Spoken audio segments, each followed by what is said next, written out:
Yes. Hello, good afternoon. Hola. Hindi masyadong malamig uli ngayon, kaya nakalabas kami na naka-t-shirt. 18 degrees. It's May 1 here. Same din, Labor Day din dito sa Spain. So, wala din pasok, kaya nasa labas din ng mga tao. Pero fortunately, bukas tong cafe na to for us. So, nandiyo uli kami sa La Quintana at kakain uli kami ng pinchos. Merienda lang. Aha. Merienda na possible din namin. See? Anong tawag dito din? Patatas? Basta patatas siya.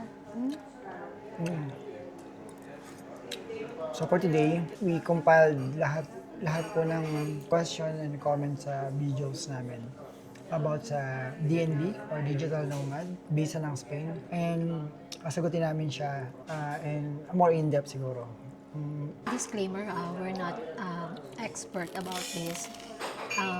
Even us, kumuha kami ng immigration consultant namin to process our papers. So, what we're going to discuss is just basically based on our experience lang. Knowledge na nakuha namin based experience and based sa mga research namin so far. Hindi Excuse me, makapagsalita ng ayos. kumakain kasi kami. So yung mga question, di na rin namin babanggitin kung sino yung nagtanong o sino yung nag-message sa amin. For privacy and security issue. Okay. First question na meron kami dito. Ang question is, ano daw yung mga medical tests na ginawa for the digital nomad visa? Sa amin, since yung hospital na pinagkuhanan namin ng medical certificate is doon talaga kami palagi nagpapacheck up. At may record sila ng mga results ng ano namin, ng mga check-ups namin. So hindi na kami...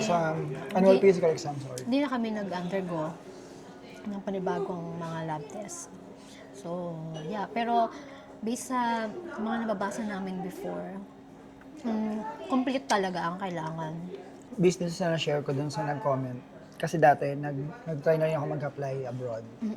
So, yung kinakailangan mo talaga dun is yun nga, yung complete blood chem na test, X-ray. X-ray, all depende pa sa age mo. Pwedeng meron pa yung isa, yung sa heart. And then, yun, complete physical exam. Of course, meron din yun yung urine, tsaka yung sa poop. And then, yun nga, nalala ko, tumuwad pa ako lang sa doktor na babae. Para makita kasi yung, hindi na kasi din nila yung puwet kung meron kang sakit.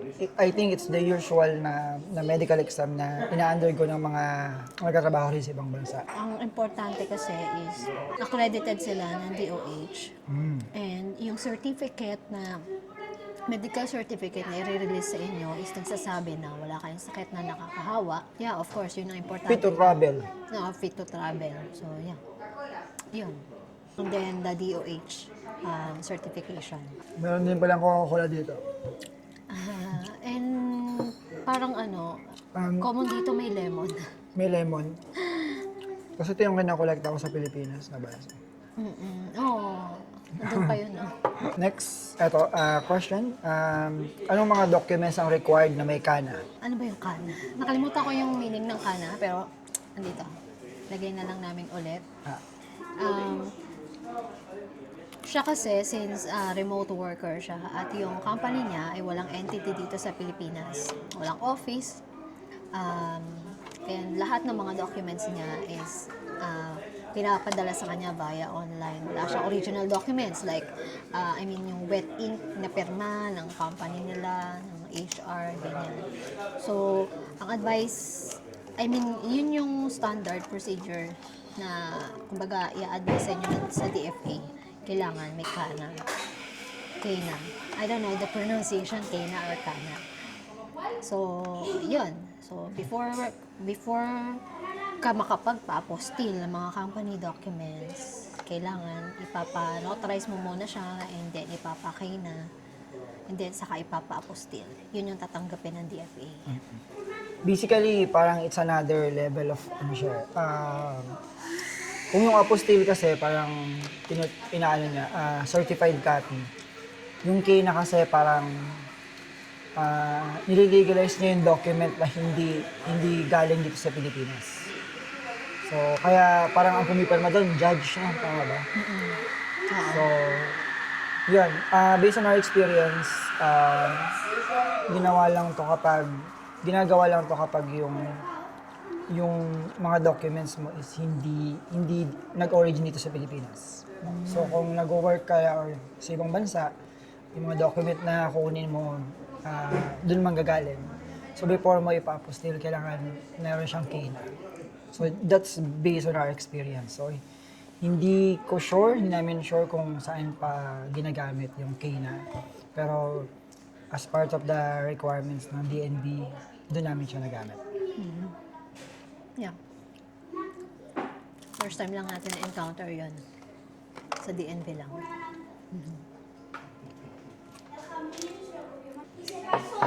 Nga pala, yung KINA, since nabanggit namin sa judge yun, kailangan yung pumunta ng pinakamalapit na regional trial court o RTC sa area nyo. Yep. Na dapat, nasasakupan din niya yung kung saan kayo nagpanotaryo. I think, Importante yun.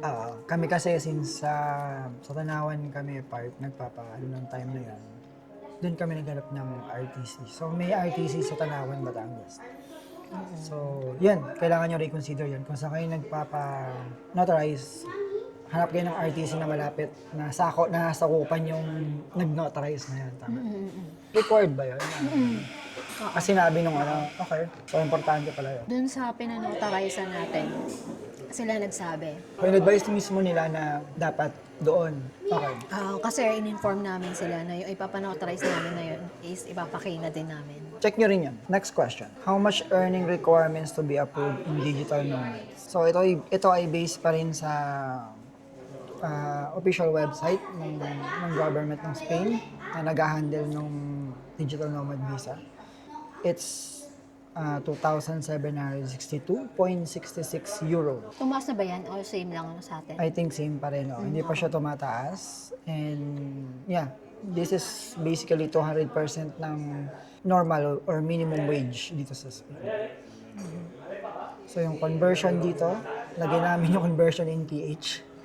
Pero of course, since mas malaki yung palitan versus the euro, mas mataas, malaki talaga siya. Okay, next question. For the DNB, ask ko lang, should we apply? This is a question from a couple na mukhang pareha silang freelancer or working from home. Tinatanong nila kung should we apply individually o isa lang ang pwede sa amin mag-apply as main, principal, then kunin na lang si spouse as dependent. Yes, I think wala namang rule na hindi pwede mag-apply, di ba? Walang nabanggit na rule na hindi kayo pwede mag-apply both as DNB. Pero, it would be impractical kasi mas magastos yung babayaran. Isa lang dapat. Isa lang yung primary. Siyempre, kung sino yung mas makaka-cover or papasa doon sa qualification ng salary. And then, depende na lang yung isa. Kaisa lang yung mag-process ng yung mga documents sa company. Di ba? Less ng requirement. Ang kapal kaya ng requirements. As in yung sa kanya, mga ganyan. Kapal. Less requirement, ano pa ba? Tsaka sa form, automatic naman eh. Ikaw yung ilalagay na dependent. Ako yung nilagay na dependent sa'yo. Although separate na form. At least, pero yung sa mga company qualification, and yung spouse, hindi naman kasi required na may trabaho. No, any dependent, like spouse, anak, hindi naman required na may trabaho. Tsaka bank statement lang niya yung kailangan. Yun lang i-request sa bank. Bank statement and bank certificate. Yun. Mas okay na isa lang talaga yung primary. And then dependent na yung iba. Mas practical and mas marami kayong matitipid sa application. Yes. Next question. May required minimum monthly income din daw ba si spouse? Wala. Ayun. Kung dependent lang yung pinag-uusapan natin dito, wala. Kasi even wala kang work, pwede. So, hindi required na may trabaho yung dependent, hindi required na may pera or salary. Walang hinihingi kay dependent kundi yung common na requirement from dependent na parang relational, right? Kung asawa mo, marriage contract. Marriage contract. Ganon. Walang required. Walang hiningi sa akin. Tignan mo na uli ako naman. Kamay mo, kuna. Tigas eh. Ito nga pala yung, ang tawag dito? Tortilla de patata. Hindi naman nainit, no? Yung Ito, masyado. hindi mainit. Tortilla de patata. Masarap siya. Next, may question dito. Based daw siya sa Dubai. So, tinatanong niya kung pwede daw siyang mag-start or I think mag-apply from Dubai. So, based on our experience, dalawa lang yung clear sa amin kung saan ka pwede mag-apply. From your own country and then here in Spain directly. So, ang pinagkaiba lang naman ng dalawang yon. Pag sa own country ka nag-apply, 1 year lang yung validity ng visa, ng resident visa. Pag dito ka sa Spain, directly nag-apply, that is 3 years. Kami, sa Pilipinas kami nag-apply, so nakuha lang namin 1 year. Hindi namin masyadong sure kung pwede mag-apply as a Pilipino nang hindi sa Pilipinas. Siguro kung citizen ka dun sa bansa na yon, like kung from Dubai, bawa citizen ka ng Dubai, I think pwede ka mag-apply sa Dubai ng visa.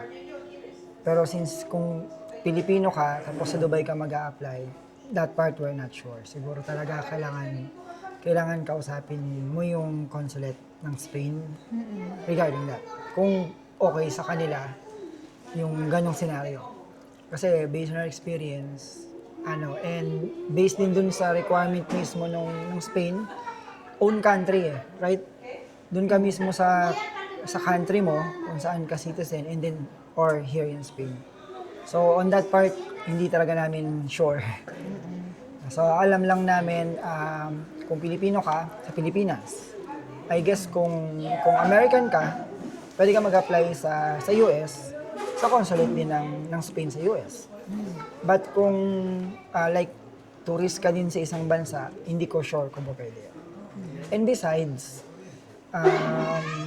medyo hassle yung yung pagkuha ng requirement kung wala kang sariling bansa doon. So, I think, yun yung medyo magiging challenge. But other than that, I guess for you to be guided properly, pwede kayong kumontak sa bureaucracy. Meron naman silang free consultation eh. Ay, oo, pwede. Wala namang bayad yung first na initial consultation sa kanila. Lahat tanong nyo. 30 minutes lang naman yun. 30 minutes, marami na kayo matatanong doon. Free lang naman yun. yes. Pwede nyo silang kontakin. Para at least, diba, on your part, assess nyo na or magiging sure kayo sa mga steps na gagawin nyo. Sasabihin nila sila kasi sa inyo kung ano yung pwede at ano yung hindi. Oo. Kung possible ba? Possible o ba? hindi. Oo. Kasi, syempre, mas marami silang experience about that. Libre yan. bureaucracy.es. Lagay din namin yung link ulit dito. Yeah. Pwede kayo magpabook kay Marina or kung kanina man sa kanila na available.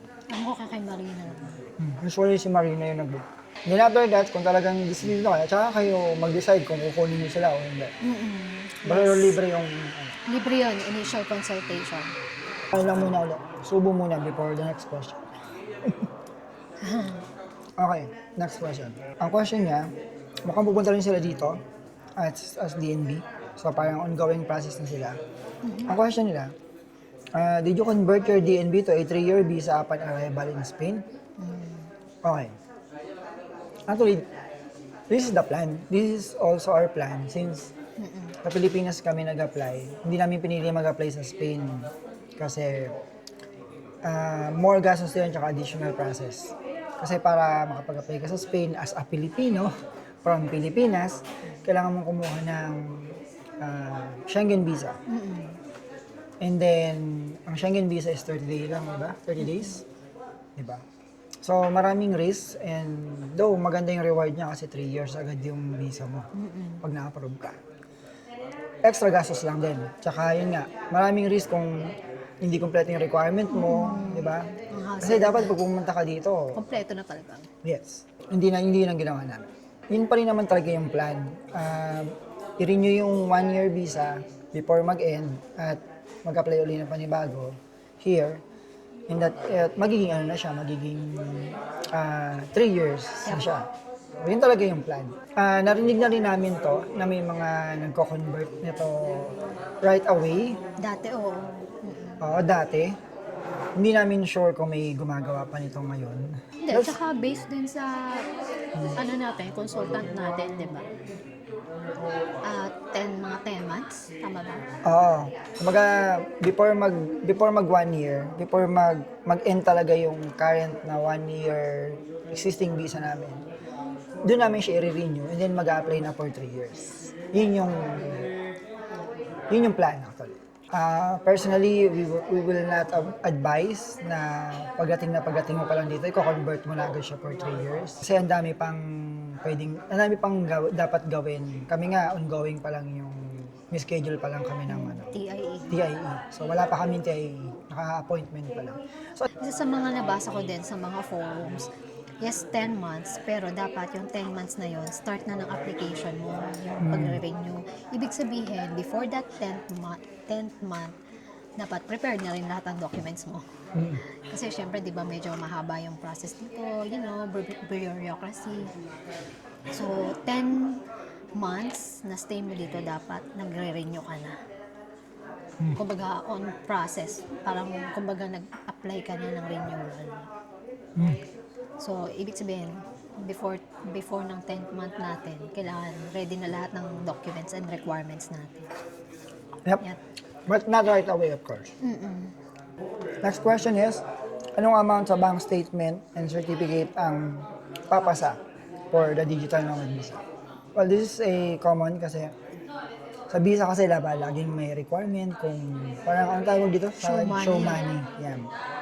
Well, fortunately, sa DNB visa Spain, walang show money. They ask for the bank statement and bank certificate. Hindi naman para makita na marami kang pera sa bangko. Specifically ang hinahanap nila, yung required na sweldo na pumapasok dun sa bangko. Recommended na kukunan mo ng bank statement and bank certificate kung saan pumapasok yung payroll mo. Kung nag-work ka sa company, kung freelance ka naman, kung saan mo nilalagay. Basta kung saan makikita sa bank statement, 3 months, no? Kung saan makikita sa bank statement mo na pumasok yung pera na kinikita mo. Yun yung titingnan nila specifically.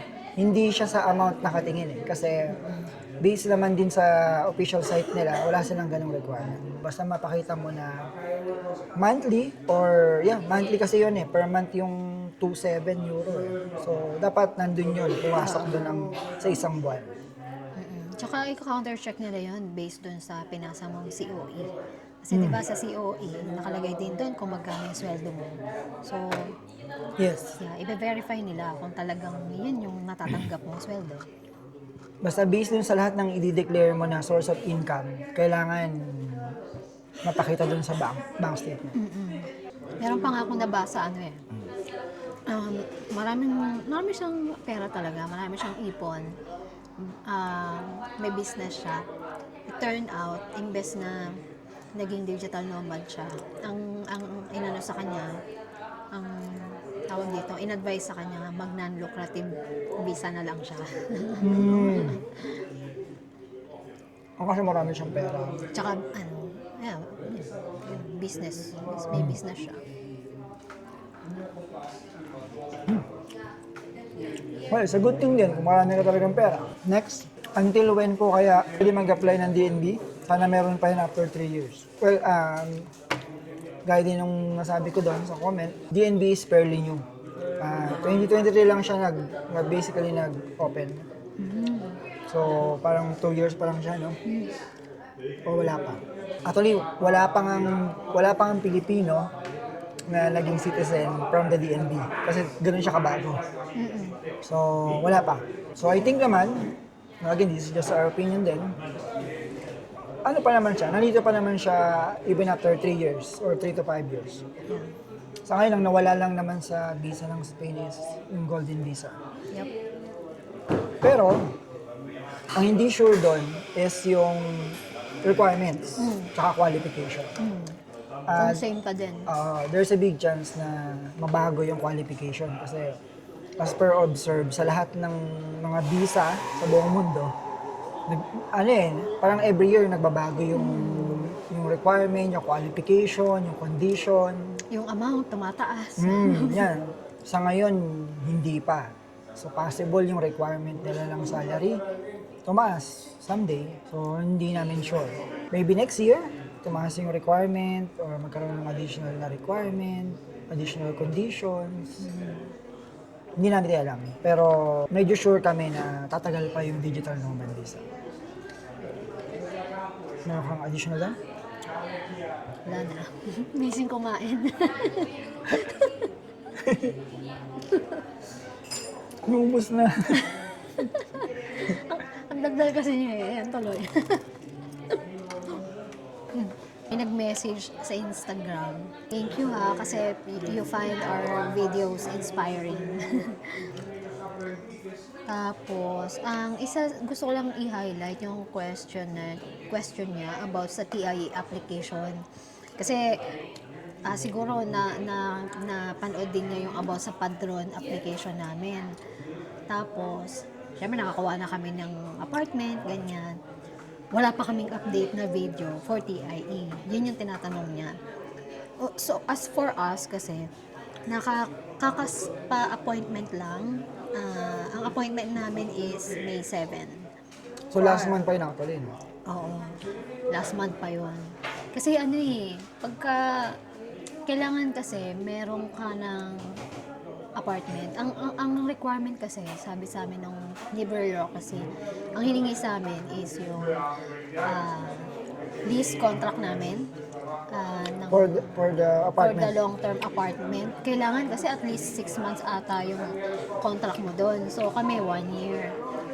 Tapos, isa pa sa kailangan is yung padron. Bago makapagpa-schedule ng TIE. So, lahat ng yun, inasikaso muna namin. Hindi rin talaga madali makahanap ng apartment. Buti nga lang kami, within 1 month, nakakuha kami. So, yun. After nun, nakakuha agad ang schedule naman si ano. Yun nga lang, matagal. May 7 pa.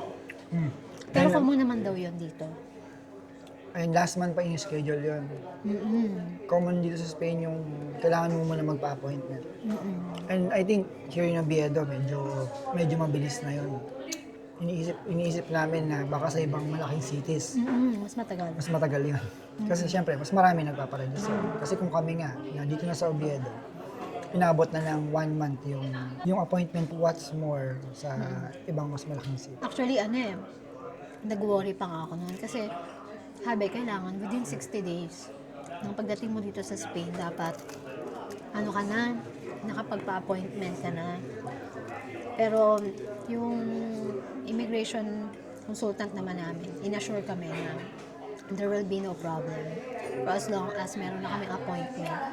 Ang importante lang naman daw din kasi sa Spain is inaasikaso mo talaga yung papers mo. And alam din naman kasi dito sa Spain na, yun nga, bureaucracy, medyo matagal talaga yung mga process. Somehow they're forgiving, no? Hindi sila ganun kaano pala. Everything is being taken care of. Sige, ibablog din namin yan, yung sa TA, sa May 7. So, i-share namin sa inyo yung experience kung ano mangyayari din sa TA. Yeah. Kinakabahan ako. So, that's it po. So far, yun yung mga question na na-compile namin based sa comments and sa mga nag-message sa amin. Kung meron po kayong question na gustong malaman about sa DNB or anything in particular about life here in Spain or specifically here in Oviedo, comment nyo lang po or pwede nyo kami i-message. Thank you for watching. If you want more contents like this, please like, share, and subscribe. See you in our next adventure. Hasta luego!